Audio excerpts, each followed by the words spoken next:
Bienvenue à cette exploration des mémoires de Moussa Koundoufouf, une figure absolument centrale et pourtant assez controversée du Caucase au XIXe siècle. On va se baser sur ses écrits, qui datent d'environ 1860, mais qui ont été publiés bien après, et qui nous donnent une perspective unique sur cette époque de grands bouleversements. Notre objectif aujourd'hui, c'est vraiment de décortiquer ce témoignage. C'est assez exceptionnel, non? Imaginez un général ossète issu de la noblesse locale qui sert loyalement l'Empire russe pendant quasiment 30 ans sur les champs de bataille du Caucase, avant de tout quitter et d'organiser l'exil d'une partie de son peuple et d'autres montagnards vers l'Empire ottoman. Ces mémoires, c'est un mélange assez étonnant de récits militaires, d'analyse politique et puis de plaidoyer personnel, avec un éclairage très particulier sur le sort des Ossètes. C'est exactement ça. Ce texte est vraiment précieux parce qu'il vient de l'intérieur, si on peut dire. Koundourinov, ce n'est pas un observateur distant, c'est un acteur clé. Un Ossète pris dans la tourmente de la conquête russe. Et il ne s'en cache pas, il le dit lui-même en citant un proverbe russe, Ukavo shtobalit, tot atom igovarit. En gros, celui qui a mal quelque part, c'est de cela qu'il parle. Il veut expliquer ses choix, c'est clair, justifier sa rupture qui a été assez spectaculaire. Mais surtout, je crois, témoigner. Témoigner des injustices qu'il a vues, qu'il a vécues, c'est vraiment là où la grande histoire rencontre le drame personnel. Absolument. Et c'est cette perspective ossète, qui est souvent moins connue que celle d'autres peuples du Caucase, qu'on va essayer de creuser en priorité aujourd'hui, tout en la remettant bien sûr dans le contexte plus large de la politique impériale russe. Alors, commençons peut-être par le début. Qui était vraiment cet homme Moussa Kondourov? Alors, il est né en 1818 dans une famille noble ossète. Les descriptions qu'on a de lui le présentent comme une personnalité vraiment hors norme. C'était un militaire de carrière brillant et aussi polyglotte, apparemment. Il maîtrisait plusieurs langues du Caucase, en plus du russe évidemment. Ça en faisait un négociateur très précieux pour l'administration russe, pour discuter avec les différents groupes montagnards.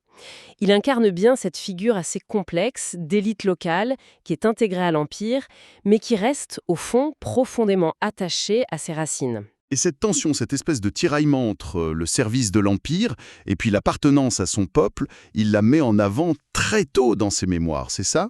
Pour expliquer son départ plus tard. Tout à fait. Il insiste beaucoup là-dessus. Il dit « J'ai servi le tsar loyalement comme soldat pendant 29 ans. J'ai reçu des honneurs, des grades. » Mais il affirme qu'en tant qu'homme, il appartenait d'abord et avant tout à son peuple. Il balaye l'accusation d'ingratitude en disant qu'il ne pouvait plus cautionner une politique qui menait, selon ses propres mots, à la persécution cruelle des siens et d'autres montagnards. Il parle même d'un sentiment insupportable de « chercher le bonheur dans le malheur des proches ». C'est vraiment cette justification morale qui est au cœur de son récit. C'est une position très forte, en effet. Avant d'en arriver à ce départ, il faut qu'on comprenne ce qu'il critique si violemment dans cette politique russe qu'il a pourtant servi si longtemps. Il n'y va pas de main morte, si je comprends bien. Non, c'est le moins qu'on puisse dire. Dès les premières pages, en fait, il dépeint un système caucasien qui est basé sur le droit du plus fort. Il décrit l'arbitraire des administrateurs locaux russes comme étant la règle. Il accuse ses fonctionnaires d'agir au mépris de leurs propres lois impériales et bien sûr au mépris total des coutumes et des droits locaux. Il va même jusqu'à dire que certaines de leurs actions mériteraient la pendaison ou les travaux forcés selon les lois russes. Ce qui est frappant, c'est qu'il ne critique pas juste des abus isolés, mais vraiment une politique d'ensemble. Une politique qu'il trouve incohérente, trompeuse. Exactement. Il parle de tromperie, de dissimulation et de contradiction systématique. Et ça a fini par détruire toute confiance entre les peuples caucasiens et l'administration, même envers les fonctionnaires qui, peut-être, auraient pu être bien intentionnés. Pour lui, il y a un tournant majeur, c'est la visite du tsar Nicolas Ier en 1837. Des délégations de montagnards, notamment des Tchétchènes, viennent se plaindre des abus locaux. Et la réaction du tsar, d'après Koundourov, elle est désastreuse. Absolument. Au lieu d'écouter, d'enquêter, de chercher un peu la justice, le tsar aurait balayé les plaintes d'un revers de main. Il aurait traité les délégués avec mépris en cherchant uniquement à inspirer la peur. Pour Koundoukov, cette attitude impériale, cette volonté d'anéantir l'esprit de liberté par la seule crainte, c'est ça qui est la cause directe de l'intensification de la résistance et puis de la grande révolte menée par Chamil juste après. Il donne d'ailleurs un exemple très concret. Le général Pullo, qui juste après cette visite mène des expéditions brutales en Tchétchénie, pille, extorque sous des prétextes fallacieux et pousse, selon Koundoukov, les Tchétchènes au soulèvement général de 1840. C'est donc dans ce climat de méfiance, de violence croissante que Koundoukov évolue. Et c'est là qu'il nous apporte son regard unique sur l'expérience de son propre peuple, les Ossètes. Comment ils sont touchés par tout ça? Les Ossètes, ils sont vraiment au cœur de ces dynamiques. Koundoukov raconte comment, au début de la révolte tchétchène, le nouveau commandant russe, le général Golovin, le charge de contacter les notables ossètes, mais aussi kabardes et autres, pour comprendre un peu leurs griefs. Et c'est là qu'on voit apparaître les tensions internes. Le commandant de la place forte de Vladikavkaz, qui est aussi le chef des Ossètes pour les Russes, un certain colonel Cherokee, est décrit par Koundoukov comme un homme grossier et ignorant. Et Cherokee se méfie de Koundoukov. Ah oui, on sent les jeux de pouvoir locaux, même au sein de l'administration. Et peut-être même entre Ossètes. Tout à fait. Cherokee accuse Kondourov de le discréditer auprès du commandement supérieur. D'ailleurs, Kondourov ne cache pas qu'il a contribué à sa destitution. Ça montre bien comment les élites locales comme lui devaient naviguer dans ces intrigues assez complexes. Il note d'ailleurs que le successeur de Cherokee, le colonel Nesterov, lui, était beaucoup plus apprécié. Apprécié des Ossètes, Tagour, c'est une des principales branches ossètes, et aussi des Ingouches voisins. C'est une petite anecdote, mais ça révèle à quel point les relations personnelles et la compétence, disons, des administrateurs locaux pouvaient vraiment influencer la perception du pouvoir russe. Et c'est justement sous ce Nesterov, qui était plus respectueux des réalités locales, qu'arrive une affaire qui illustre parfaitement le choc des cultures. L'affaire Bektoho. C'est assez incroyable comme récit. Oui, c'est un moment vraiment clé dans le récit de Koulkouvov. Il raconte de manière très précise, très directe, comment il a personnellement retrouvé et tué un chef Tsorpin. C'est un groupe voisin qui s'appelait Beko. La raison, des années avant, Beko avait tué 3 Aldars, des nobles ossètes de la branche Tagore, et Koundoukov justifie son acte par la coutume ancestrale de la vendetta, la vengeance du sang, le kanli, tout en disant quand même qu'il le regrette un peu rétrospectivement. Un général de l'armée impériale russe qui applique la vendetta. Lui-même. Mais comment l'administration russe réagit à ça? J'imagine que ça ne cadre pas tout à fait avec le code pénal russe, non? C'est là que c'est fascinant. Au lieu de poursuivre Koundoukov pour meurtre, le général Nesterov, qui comprend très bien les risques d'embrasement si on ignore les coutumes locales, il recommande de laisser l'affaire se régler selon la tradition ossète. Et le commandement supérieur russe accepte, pour éviter de plus grands troubles. Donc, la vendetta entre les Tsorpines et les Tagaours prend fin grâce à cette résolution traditionnelle qui est validée implicitement par les Russes. Ça montre de manière éclatante la coexistence très précaire et parfois très pragmatique entre la loi impériale et les codes sociaux montagnards. Au-delà de ces affaires de vendetta, qui sont spectaculaires, il y a un problème de fond qui mine les relations entre les Ossètes et l'Empire. C'est la question des terres et du statut de la noblesse. C'est sans doute le point le plus sensible, oui, et le plus lourd de conséquences sur le long terme. Koundoukov décrit très en détail le mécontentement croissant des Aldars Tagour, notamment face aux travaux d'une commission dirigée par le baron Vrevski. Cette commission, elle devait vérifier les droits de propriété et les titres de noblesse. Le problème, c'est qu'elle exigeait des documents écrits, des titres formels. Ah, que la société ossète, basée sur la tradition orale, sans administration centralisée avant, ne pouvait tout simplement pas fournir, j'imagine? Exactement. Ils n'avaient pas ces papiers, donc c'était perçu comme une attaque directe contre leur statut, contre leurs droits ancestraux, forcément. Et les conséquences ne se font pas attendre. Le propre frère de Koundoukov, Kadji Kamurza, rejoint les rangs de l'imam Shamil en signe de protestation. D'autres nobles, Tagour, mais aussi d'Igor, l'autre grande branche ossète, envisagent de faire pareil. Koundoukov raconte même une rencontre secrète avec son frère où il essaye de le dissuader. Et quels arguments il utilise pour le convaincre de ne pas rejoindre la révolte? C'est intéressant venant de quelqu'un qui, au fond, critiquait déjà la politique russe. Il fait preuve d'un certain pragmatisme politique, en fait. Il explique à son frère qu'une révolte générale des Ossètes serait vouée à l'échec. Principalement à cause des divisions internes, il pointe très clairement les rivalités entre Tagaours et Digors. Il ajoute aussi que Shamil lui-même n'avait pas réussi à unifier durablement d'autres peuples. comme les Kabardins lors d'une incursion précédente. En gros, il juge l'insurrection militairement et politiquement irréaliste pour les Ossètes à ce moment-là, même s'il reconnaît la légitimité de leur grief. Plus tard, Kandoukov devient lui-même administrateur.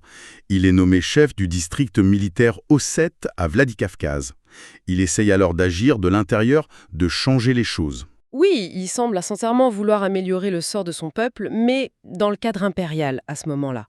Il lance des projets, il crée des écoles, il essaie d'améliorer l'agriculture, il regroupe des villages pour une meilleure administration. Ses supérieurs, comme le comte Evdokimov, louent même son succès à pacifier et organiser ce district qui était réputé difficile. On sent chez lui une vraie volonté réformatrice. Mais ces efforts, ils se heurtent toujours au problème fondamental de la terre, c'est ça? Toujours. Une note qui est ajoutée à ses mémoires le souligne très bien. La dépossession des Ossètes continue et même elle s'accélère. Leurs meilleures terres sont progressivement attribuées aux colons cosaques, qui reçoivent des dotations bien supérieures, parfois 30 déciatines par âme cosaque, contre moins de 10 par famille ossète. Koundoukov dénonce ça comme une source majeure de pauvreté et de ressentiment. Et ça pousse déjà certains Ossètes à l'immigration vers l'Empire ottoman, bien avant le grand exode qu'il organisera lui-même. Et il en fait personnellement les frais, ce qui rend son témoignage encore plus poignant peut-être. Absolument.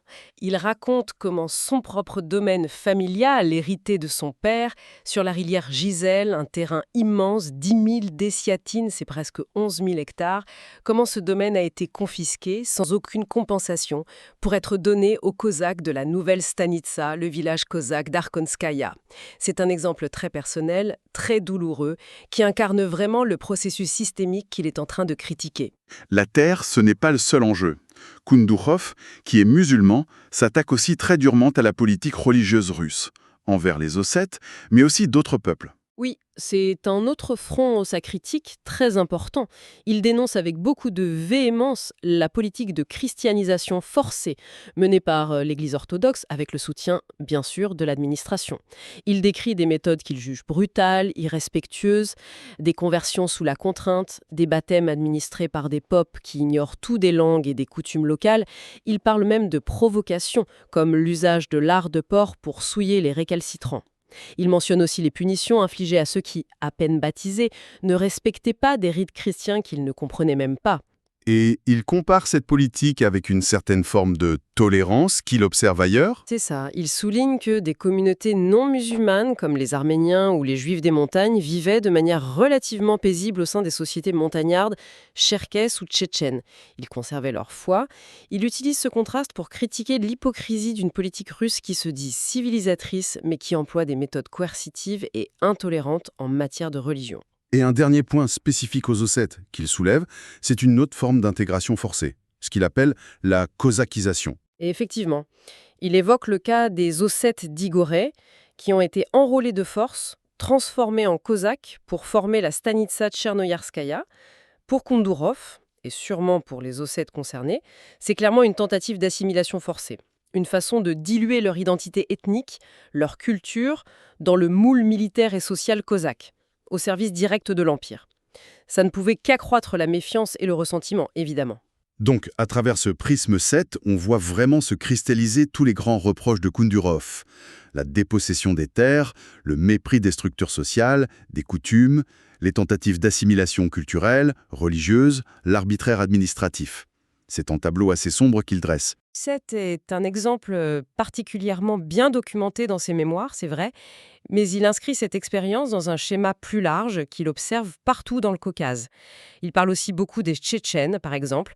Après la fin de la guerre contre Chamil, il est nommé chef du district tchétchène. Il raconte avoir transmis, avec un réel espoir d'ailleurs, les garanties offertes par le commandant en chef russe, le prince Baryatinsky, respect de la religion musulmane, pas de conscription militaire, garantie des terres. Un espoir qui a été vite douché, si je comprends bien. En plein ça. Très peu de temps après, il assiste, impuissant et écœuré, au début de la politique de confiscation massive des terres tchétchènes pour installer des colons cosaques. Pour lui, c'est une trahison directe des promesses qu'il avait lui-même portées. Et cette contradiction flagrante, ça semble être un des éléments décisifs qui le pousse à rompre avec le service russe. Il évoque aussi les divisions internes chez les Kabardins face à Chamil, ou son admiration pour certaines figures de la résistance tcherkesse comme Kazbek le Grand. Toutes ces expériences hors de l'Ossétie renforcent sa conviction que le système est vicié à la racine. Et ces mémoires sont aussi émaillées d'anecdotes qui donnent vraiment vie à cette histoire complexe. Cette fameuse visite de Nicolas Ier dont on a parlé, la désastreuse campagne russe de Dargoland en 1845, où le généralissime Vorontsov a failli être capturé, ou même son passage en Pologne pendant la révolte de Cracovie en 1846, ça lui donne une perspective comparative sur les méthodes impériales, j'imagine. Tout à fait. Tout cela forme une sorte de riche tapisserie d'expériences qui nourrissent sa désillusion progressive et qui mène à sa décision finale, radicale, quitter l'Empire russe. Parlons justement de ce départ de cet exil vers l'Empire ottoman en 1865. Qu'est-ce qui le déclenche précisément? On a vu le terreau, cette désillusion, ce sentiment de participer au malheur de son peuple. Et l'étincelle finale, ça semble être un projet qui est porté par le successeur de Koundoukov comme gouverneur militaire, le général Loris Melikov. Ce projet visait à déplacer de force les populations tchétchènes de leurs montagnes vers les plaines, derrière le fleuve Terek, pour mieux les contrôler. Et Koundoukov, à cause de son influence, de sa connaissance du terrain, eh bien, il est pressenti pour diriger cette opération de déportation massive. Et là, c'est la rupture. Il refuse. Il refuse catégoriquement. Il met en avant les promesses solennelles faites par Bariatinski, celles qu'il avait lui-même relayées. Face à ce qu'il considère comme une trahison et une opération inhumaine, il propose une contre-solution. Organiser une immigration volontaire vers l'Empire ottoman. Son argument est double. D'abord, c'est une issue moins sanglante que la déportation forcée. Et ensuite, ça respecte d'une certaine manière la volonté de ceux qui ne veulent plus vivre sous domination russe. Et il obtient l'accord des deux empires pour cette opération d'exode. C'est assez incroyable. Oui, étonnamment, il obtient l'accord. Il va négocier personnellement à Constantinople avec les plus hauts dignitaires ottomans, comme Ali Pacha et Fouad Pacha, pour obtenir l'accord d'accueil des réfugiés. Puis il revient au Caucase et il organise lui-même cet immense déplacement. En 1865, il prend la tête d'un convoi d'environ 5000 familles, principalement des Tchétchènes et des Karaboulaks selon ce qu'il dit, mais d'autres sources et ses propres écrits confirment que des groupes d'Ossètes mécontents se sont joints au mouvement. Et il les mène vers la Turquie. C'est un geste absolument spectaculaire. Il abandonnait tout, sa carrière, ses biens qui lui restaient en Russie. C'est ce qu'il met en avant, oui. Il dit avoir vendu ses dernières propriétés à perte pour aider à financer l'émigration des plus pauvres. Ces scènes d'adieu sont très chargées de sens politique et d'émotion aussi. Il y a cette conversation assez tendue avec le général Kartsev, le chef d'état-major russe, où Koundoukov refuse de promettre de ne jamais combattre la Russie si la Turquie entrait en guerre. Il affirme que sa loyauté va désormais à son nouveau souverain. Il y a aussi une rencontre plus silencieuse, mais qui est tout aussi parlante, non? Oui, sa rencontre d'adieu avec le prince Grigori Orbeliani. C'était un général et poète géorgien qui avait lui aussi servi l'Empire russe. Koundoukov décrit une scène muette, pleine de larmes, où Orbeliani semble comprendre toute la douleur et la complexité de ce départ, sans qu'il y ait besoin de mots. À 44 ans, Koundoukov tourne la page sur 29 ans de service russe et devient Moussa Pacha dans l'armée ottomane. Dans les dernières parties de ses mémoires, Koundoukov livre une sorte de bilan, des conclusions très critiques sur l'ensemble de la politique russe au Caucase. Oui, c'est un véritable réquisitoire final. Il accuse la Russie d'avoir systématiquement trahi ses promesses initiales de protection et de civilisation. Il dénonce l'usage de la tromperie et de la force brute comme uniques outils de conquête. Il revient sur la destruction délibérée des aristocraties locales, y compris ossètes, la dépossession foncière comme politique d'État, l'échec d'une éducation qui n'a pas su créer des ponts mais a plutôt produit des élites aliénées. Il fustige à nouveau le traitement des otages, les amanas, et les politiques d'assimilation forcée comme la christianisation ou la cosaquisation. Mais il ne s'arrête pas juste à la critique. Il propose aussi une sorte d'avertissement, une vision alternative pour l'avenir. C'est très intéressant, oui. Il conclut en affirmant que la Russie ne pourra jamais maintenir durablement son contrôle sur le Caucase par la seule force et la peur. Il plaide pour un changement radical de système qui serait fondé sur la justice, sur le respect des droits notamment fonciers, des coutumes locales, des religions. Selon lui, c'est la seule voie pour que la Russie puisse un jour gagner la loyauté sincère de ses sujets musulmans. Et c'est aussi, argumente-t-il, une nécessité stratégique pour la Russie face à la rivalité des puissances européennes comme la France ou l'Angleterre, qui pourraient être tentées d'exploiter le mécontentement caucasien. Alors, au terme de cette exploration, qu'est-ce qu'on doit retenir de ces mémoires de Moussa Koundoufouf? C'est un document d'une richesse incroyable, c'est sûr, mais c'est aussi le plaidoyer d'un homme qui justifie un choix de vie radical. Plusieurs choses ressortent avec force, je crois.